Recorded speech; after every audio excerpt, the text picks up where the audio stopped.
राजधानी दिल्ली के भजनपुरा इलाके से एक ऐसा मामला सामने आया है जिसने इंसानियत को तार तार कर रख दिया। दिल्ली के भजनपुरा इलाके में रहने वाले 15 साल की नाबालिग युवती के साथ इस मकान के पास रहने वाले एक व्यक्ति ने बलात्कार की वारदात को अंजाम दिया है। आप हैं कि पीड़ित को आरोपी की पत्नी में ही ऊपर बुलाया और बच्चों के साथ खेलने के बहाने अपने घर बुलाकर आरोपी ने युवती के साथ बलात्कार की वारदात को अंजाम दिया। पीड़ित ने आप बीती अपने घर पर बताई, जिसके बाद परिजनों ने पुलिस में शिकायत दी, लेकिन शिकायत देने के कई घंटे बाद भी पुलिस की तरफ से कोई कार्रवाई नहीं की गई। समाज सेवी संस्था और पीड़ित की मां का कहना है कि बच्चों की तबीयत लगातार खराब हो रही थी, लेकिन बावजूद उसके लड़की का मेडिकल तक नहीं कराया गया। यानी पुलिस की कार्यशैली पर भी सीधे तौर पर सवाल खड़े किए जा रहे हैं। इसी के साथ साथ परिजनों का कहना है कि उन्हें और उनके परिवार को लगातार धमकियां दी जा रही हैं और केस वापस लिए जाने का दबाव बनाया जा रहा है। यहाँ तक कि बच्ची को भी जबरन शेल्टर होम में रखा गया है, जबकि बच्चों की मां और खुद बच्ची परिवार के साथ रहना चाहती है। संजय सिंह की दिल्ली से खास रिपोर्ट। क्या हुआ?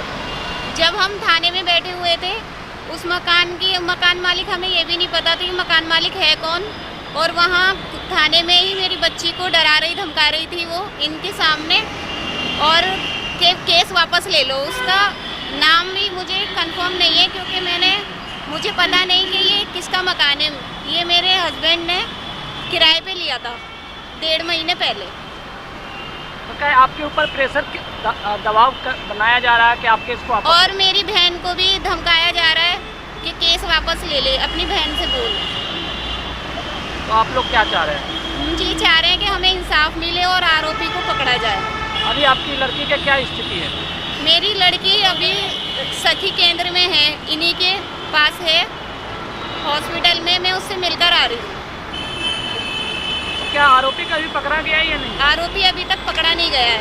पुलिस का क्या कार्रवाई रहा? पुलिस कोई कार्रवाई नहीं कर पा रही है क्योंकि उसे अभी तक पकड़ा ही नहीं गया, और उसकी वाइफ को हम लेकर आए थाने, उसकी वाइफ को भी छोड़ दिया गया।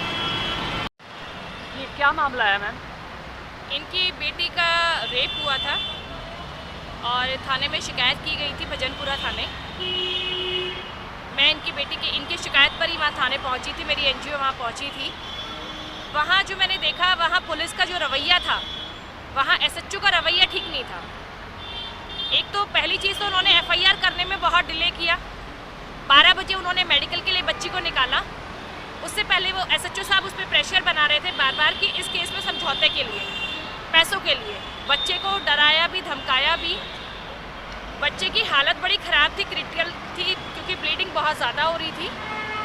उसके बावजूद भी उन्होंने इस चीज़ को बहुत लाइटली लिया और मुकदमा दर्ज होने के बाद बच्ची को ज़बरदस्ती शेल्टर डाल दिया। माँ बाप से मिलने नहीं दिया जा रहा। और वहाँ गुंडे 20-25 गुंडे इकट्ठे कर रखे थे थाने के बाहर भी,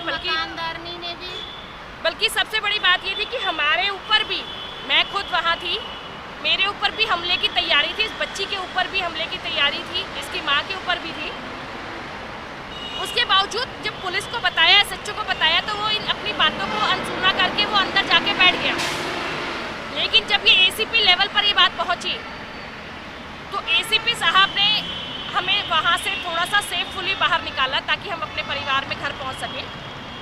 एसएचओ की मिलीभगत है। एसएचओ ने इसमें एक्यूज़ के एडवोकेट के साथ बैठ के पैसों का लेन देन किया इसमें, जो कि ये सरासर गलत है। एसएचओ के खिलाफ कार्रवाई होनी चाहिए, इसमें जांच होनी चाहिए।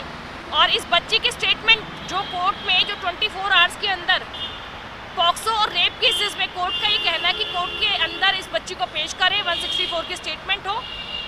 इस बात को भी डिनाई किया जा रहा है कि अभी कोई स्टेटमेंट नहीं होगी। तो बच्ची की जान को हम खतरा बता रहे हैं।